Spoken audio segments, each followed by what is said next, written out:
السلام عليكم ورحمة الله وبركاته. النهارده يا جماعة جايب لكم شقة في موقع ممتاز جدا جدا جدا فوق ما تتخيلوا. الشقة دي متفرعة من فيصل في محطة المساحة، الدور ال11. عداد الكهرباء الخاص بيها دي الريسبشن بتاعها موجود عندنا هنا مربع، الريسبشن مربع. طبعا الخشب ده كله هيتشال، مش هيبقى موجود يعني. هنا موجود الريسبشن بتاعنا على شارع عرضه حوالي 7 متر. احنا تاني نمرة من شارع على حمد، قريبين جدا لفيصل في المساحة. الشقة دي معمولة بعض من الكهرباء ومعمولة السباكة. الشقة دي في الدور ال11 والأخير، والسعر بتاعها لقطة جدا جدا فوق ما تتخيلوا. دي الطرق الداخلية. هنا ده المطبخ، مطبخ يصلح أمريكاني.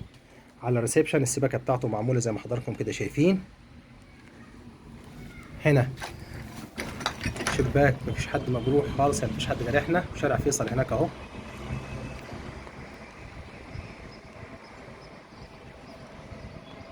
شارع فيصل اهو.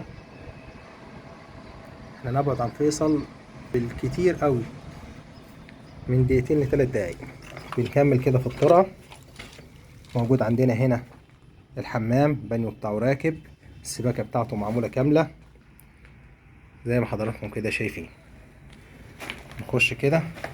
دي أوضة موجود عندنا على المنور، الكهرباء بتاعتها معمولة. طبعا احنا مفيش حد ورانا تماما، تهوية ممتازة.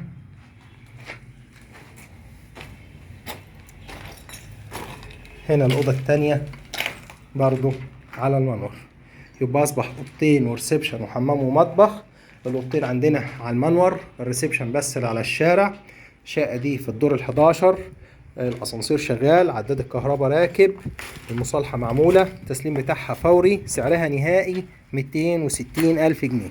السعر بتاعها 260,000، التسليم بتاعها فوري على الوضع الحالي. والموقع بتاعها متفرعة من شارع فيصل في محطة المساحة، أول فيصل من اتجاه الجيزة. أول شارع فيصل من اتجاه الجيزة، أو بعد الأبيض بتاع العربيات بحاجة بسيطة. السلام عليكم ورحمة الله وبركاته.